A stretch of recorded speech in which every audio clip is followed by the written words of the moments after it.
नमस्कार मंडळी. आज आपण सार्थ श्रीमद दासबोध दशक 20 त्यातील समास 7 ज्याचे की शीर्षक आहे आत्मा निरूपण ह्याचे वाचन करणार आहोत. चला तर मग संकीर्तनाने सुरुवात करूया. जय जय राम कृष्ण हरी, जय जय राम कृष्ण हरी, जय जय राम कृष्ण हरी, जय जय राम कृष्ण जय जय राम कृष्ण हरी, जय जय राम कृष्ण जय जय राम कृष्ण हरी, जय जय राम कृष्ण जय जय राम कृष्ण हरी, जय जय राम कृष्ण जय जय राम कृष्ण हरी, जय जय राम कृष्ण जय जय राम कृष्ण हरी, जय जय राम कृष्ण जय जय राम कृष्ण हरी, जय जय राम कृष्ण जय जय राम कृष्ण हरी, जय जय राम कृष्ण हरी. जय योगेश्वर श्री कृष्ण की जय. जय श्री राम, जय श्री राम, जय श्री राम, जय जय रघुवीर समर्थ. चला तर मग सुरुवात करूया. सार्थ श्रीमद दासबोध दशक 20 समास 7 आत्मा निरूपण. मानवी जीवनामध्ये नाना तऱ्हेचे प्रश्न निर्माण होतात. ते सगळे यशस्वीपणाने सोडविण्यासाठी सारासार विचाराला आवाहन करणारा श्री समर्थांच्या सारखा थोर प्रज्ञावंत सत्पुरुष न भूतो न भविष्यती. त्यांचे उघडपणे सांगणे असे की जीवनाचा संपूर्ण अर्थ कळून आत्मदर्शन होण्यासाठी बाहेरच्या परिस्थितीमध्ये काहीही बदल करायला नको. फरक करायला हवा तो माणसाच्या अंतःकरण पंचकामध्ये आणि केवळ योग्य विचाराच्या सामर्थ्याने माणूस हा विचार घडवून आणू शकतो. विश्वात जाणीवरूप अंतरात्म्याचा सारा खेळ चालला आहे. त्याची प्रचिती येण्यासाठी साधकाने पिंडामधील तत्वांचा शोध घ्यावा. हा शोध घेतला तर असे आढळेल की पिंडात जड, चंचल आणि निश्चळ अशी 3 तत्वे आहेत. देह जड आहे तर जाणीवमय अंतरात्मा चंचल आहे आणि शुद्ध परब्रह्म निश्चळ आहे. जड पडते, चंचल निघून जाते व निश्चळ सर्व ठिकाणी जसेच्या तसेच राहते. जो विचार पिंडाचा शोध घेण्यास उपयोगी पडतो तोच विचार ब्रह्मांडाचा शोध घेण्यास सहाय्य करतो. या विश्वरचनेची मौज अशी आहे की जोपर्यंत ती कळत नाही तोपर्यंत विश्व म्हणजे एक मोठे कोडे वाटते, गूढ वाटते. परंतु विचाराने त्याचे विवरण केले की तेच विश्व अगदी सरळ आणि उघडे वाटते. म्हणून विवेकी माणसाने मुळापासून शेवटपर्यंत विवरण करीत जावे. असे केल्याने अखेर मायाजाळ उरत नाही. साधकाला प्रचिती येते आणि त्या प्रचितीने त्याचा निश्चय अगदी स्थिर बनतो. आपण विवेकाच्या मार्गाने जात असता प्रत्यक्ष अनुभव घेतलेले संत शोधावे. त्यांच्याशी जड, चंचल आणि निश्चळ याबद्दल सुखसंवाद करावा. आत्मज्ञानाने अनुभवास येणारे समाधान शब्दांच्या पलीकडचे असते. अर्थात त्याच्याबद्दल बोलल्याने काही ते नाहीसे होत नाही. साधकाने विचार करून सारासार निवडावे. त्यामध्ये जे कृत्रिम असेल त्याचा त्याग करावा, पण जे शुद्ध व शाश्वत असेल त्याचा स्वीकार करावा. चला तर मग आता ओवी वाचनाला सुरुवात करूया. सार्थ श्रीमद दासबोध दशक 20 समास 7 आत्मनिरूपण. श्रीराम, जय जय रघुवीर समर्थ. गेल्या समासात जाणीवरूप अंतरात्मा अनेक प्रकारच्या गुणांनी व्यक्त होतो हे सांगितले. या समासात आरंभी 10 ओव्यांमध्ये तोच विषय सांगतात. श्री समर्थांना असे स्पष्ट करायचे आहे की या दृश्य विश्वात जड आणि चंचल जाणीव यांचा सतत खेळ चालतो. जाणीव अनंत रूपे घेऊन जडाच्या द्वारा प्रगट होते. खरे सामर्थ्य जाणीवेचे आहे आणि या जाणीवेचे मूळ शुद्ध, अनंत व सूक्ष्म स्वरूप म्हणजे अंतरात्मा होय. अनुर्वाच्य समाधान झाले ते पाहिजे बोलिले, बोलिल्यासाठी समाधान गेले हे तो घडेना. आत्मसाक्षात्कार होऊन शब्दांनी सांगता न येणारे समाधान प्राप्त झाले तरी पण ते सांगितले पाहिजे, कारण त्या समाधानाचे शब्दांनी वर्णन केले तर ते समाधान नाहीसे झाले असे कधी होत नाही. काही सांडावे लागत नाही काही मांडावे लागत नाही, एक विचार शोधून पाही म्हणजे कळे. समाधान प्राप्त करून घेण्यासाठी काही सोडावे लागत नाही व काही नवीन मांडावे लागत नाही. एका विचाराने शोध घेतला म्हणजे ते कळते. मुख्य काशी विश्वेश्वर, श्वेतबंद रामेश्वर, मल्लिकार्जुन भीमा शंकर, गुण आत्मयाचे. मुख्य काशी विश्वेश्वर, मग सेतुबंध रामेश्वर, मल्लिकार्जुन भीमाशंकर. जैसी मुख्य 12 लिंगे, या वेगळी अनंत लिंगे, प्रचित जाणी जेत जगे, गुण आत्मयाचे. अशी मुख्य 12 ज्योतिर्लिंगे आहेत. त्याशिवाय आणखी पुष्कळ लिंगे आहेत. त्यांची प्रचिती अनेक लोकांना येते, पण हे आत्म्याचे गुण आहेत. भूमंडळी अनंत शक्ती, नाना साक्षात्कार चमत्कार होती, नाना देवांच्या सामर्थ्य मूर्ती, गुण आत्मयाचे. पृथ्वीवर अनंत शक्ती आहेत. अनेकांना त्यांचा साक्षात्कार होतो. त्या शक्तीचे अनेक चमत्कार दृष्टीस पडतात. त्याचप्रमाणे अनेक देवांच्या सामर्थ्य संपन्न मूर्ती आहेत. हे आत्म्याचे गुण आहेत. नाना सिद्धांची सामर्थ्ये, नाना मंत्रांची सामर्थ्ये, नाना मोहरे वल्लीत सामर्थ्ये, गुण आत्मयाचे. अनेक सिद्ध पुरुषांचे सामर्थ्य, अनेक मंत्रांचे सामर्थ्य, सर्पाच्या मस्तकावरील मण्यात असणारे सामर्थ्य, अनेक वनस्पतींचे सामर्थ्य, नाना तीर्थांची सामर्थ्ये, नाना क्षेत्रांची सामर्थ्ये, नाना भूमंडळी सामर्थ्ये, गुण आत्मयाचे. अनेक तीर्थांचे व क्षेत्रांचे सामर्थ्य, जगातील अनेक प्रकारचे सामर्थ्य, अशी सर्व प्रकारची सामर्थ्ये आत्म्याचे गुण आहेत. जितुके काही उत्तम गुण, तितुके आत्मयाचे लक्षण, बरे वाईट तितुके जाण, आत्म्याच करिता. जेवढे म्हणून उत्तम गुण आहेत तेवढे सगळे आत्म्याचे लक्षण समजावे. परंतु जेवढे बरे वाईट आढळते तेवढे सारे आत्म्यामुळे असते हे ओळखावे. शुद्ध आत्मा उत्तम गुणी, सबळ आत्मा अवलक्षणी, बरी वाईट आवघी करणी, आत्मयाची. आत्मा शुद्ध असला म्हणजे उत्तम गुण प्रगट करतो. तोच आत्मा मिश्रित असतो तेव्हा अवलक्षणे प्रगट करतो. बरी आणि वाईट सगळी करणी अखेर आत्म्याचीच असते. नाना स्वाभिमान धरणे, नाना प्रतिसृष्टी करणे, नाना श्राप उश्राप लक्षणे, आत्मयाचेनी. अनेक प्रकारचा अभिमान धरणे, प्रतिसृष्टी निर्माण करणे, अनेक प्रकारचे शाप देणे व उशाप देणे, ही सगळी आत्म्याची लक्षणे आहेत. पिंडामधील तत्वाचा शोध घ्यावा असे आता श्री समर्थ सांगतात. पिंडाचा बरा शोध घ्यावा, तत्वांचा पिंड शोधावा, तत्वे शोधिता पिंड आघवा, कळो येतो. साधकाने आपल्या देहाचा शोध नीटपणे घ्यावा. त्यामध्ये स्थूल आणि सूक्ष्म तत्वे नीट शोधावी. तत्वांचा शोध केल्याने पिंडाची सबंध रचना कळून येते. जड देह भूतांचा, चंचल गुण आत्मयाचा, निश्चळ ब्रह्मा वेगळा ठाव कैचा, जेथे तेथे. तत्वांचा शोध केला तर असे आढळते की देह जड आहे, पंचभूतांचा आहे. देहामधील चंचलपणा किंवा जाणीव हा अंतरात्म्याचा गुण आहे. त्याचबरोबर निश्चळ ब्रह्म सर्वव्यापी असल्याने ते नाही असे स्थानच नाही. निश्चळ चंचल आणि जड, पिंडी करावा निवाड, प्रत्यया वेगळे जाड, बोलणे नाही. आपला पिंड जड देह, चंचल अंतरात्मा आणि निश्चळ परब्रह्म ही 3 तत्वे मिळून बनतो. या तत्वांचा निवाडा आपल्या पिंडातच करून घ्यावा. अनुभव घेतल्या वाचून बोलण्यास वजन येत नाही.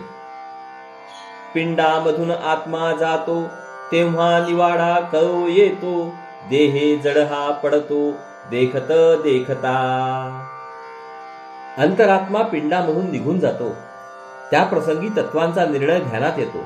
आपल्या देखत पाहता पाहता देह जड होऊन पडतो. जड तितुके पडिले, चंचल तितुके निघोनी गेले, जड चंचलाचे रूप आले प्रत्ययासी. जड तेवढे निश्चेष्ट पडते, चंचल तेवढे देह सोडून निघून जाते. पण या अनुभवावरून जड आणि चंचल यांचे स्वरूप आपल्या अनुभवाला येते. निश्चल आहे सकळा ठाई, हे तो पाहणे न लगे काही. गुणविकार तेथे नाही निश्चळासी. निश्चळ मुळी सर्व ठिकाणी व्यापून आहे, ते काही पाहावे लागत नाही.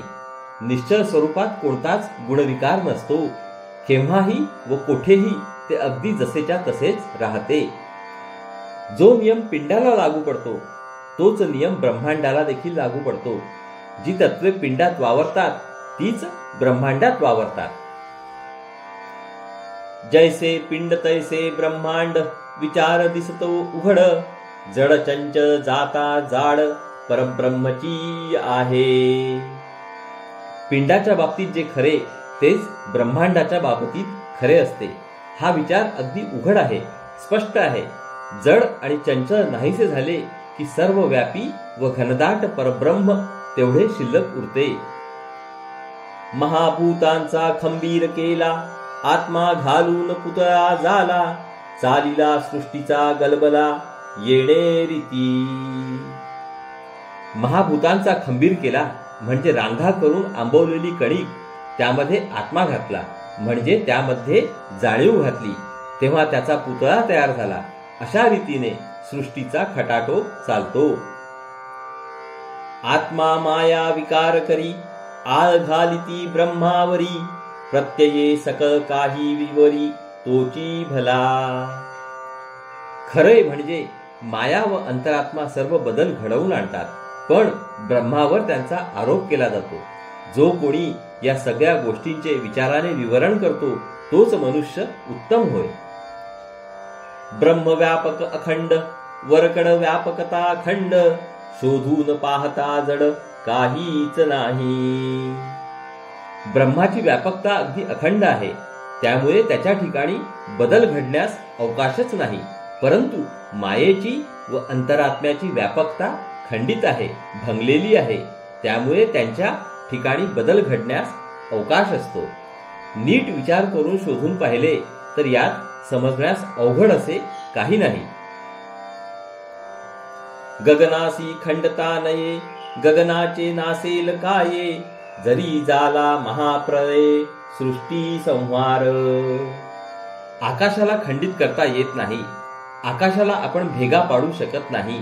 म्हणून महाप्रलय होऊन सृष्टीचा संहार झाला तरी आकाशाचा मुळीच नाश होत नाही.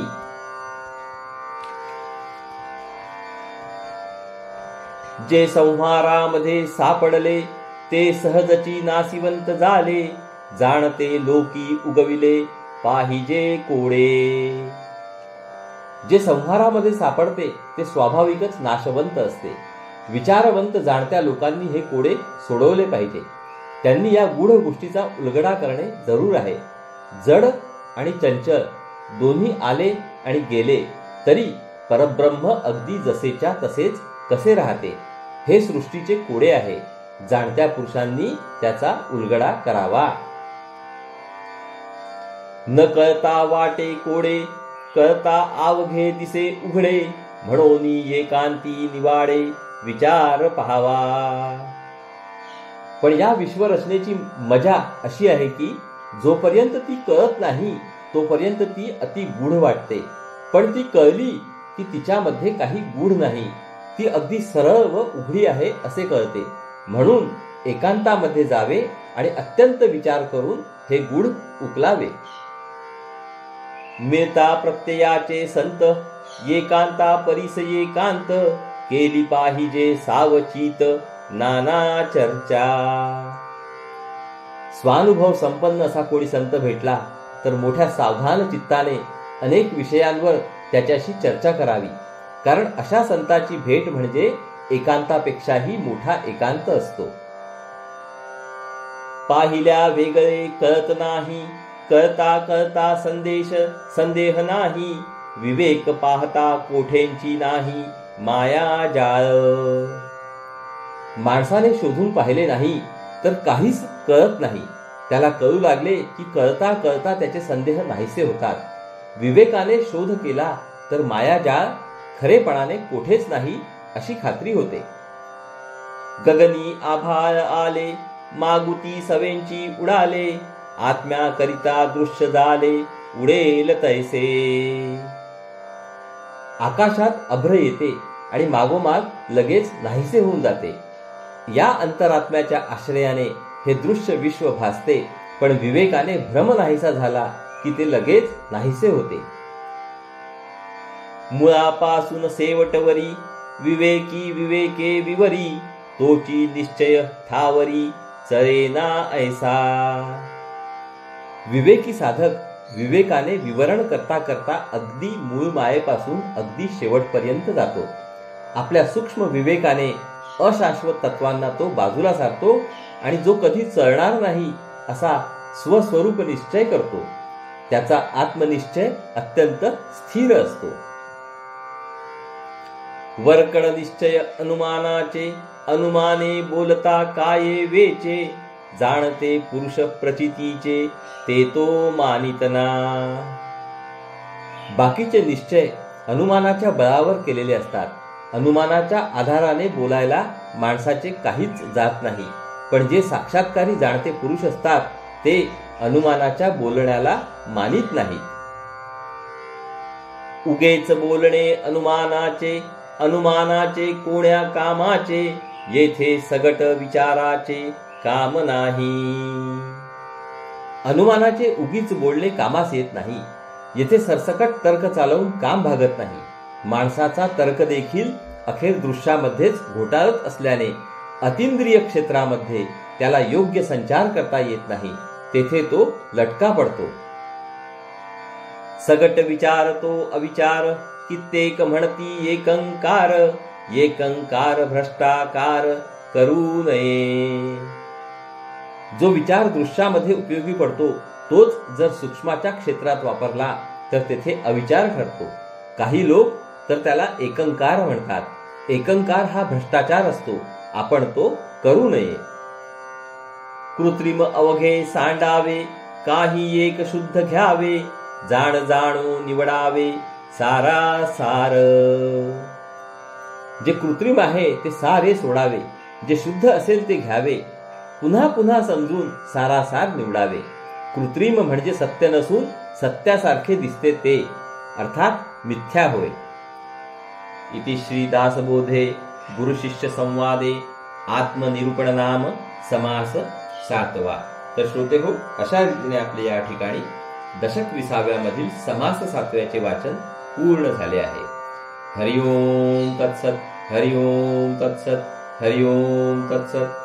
हरे कृष्ण कृष्ण कृष्ण हरे हरे, हरे राम राम राम हरे हरे, हरे कृष्ण कृष्ण कृष्ण हरे हरे, हरे राम राम राम हरे हरे, हरे कृष्ण कृष्ण कृष्ण हरे हरे, हरे राम राम राम हरे हरे, हरे कृष्ण कृष्ण कृष्ण हरे हरे, हरे राम राम राम हरे हरे, हरे कृष्ण कृष्ण कृष्ण हरे हरे, हरे राम राम राम हरे हरे, हरे कृष्ण कृष्ण कृष्ण हरे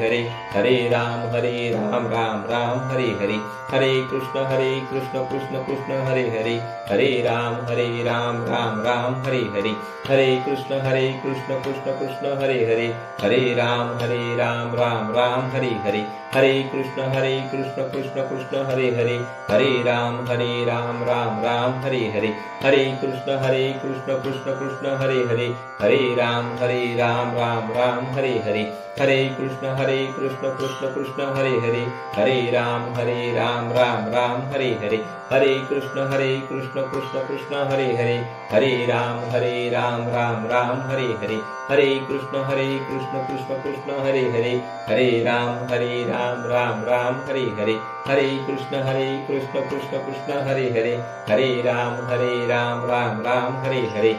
जय योगेश्वर श्री कृष्ण की जय हो. जय श्री राम, जय श्री राम, जय श्री राम. जय जय रघुवीर समर्थ. चला तर मंडळी, पुढील भागात परत भेटूया.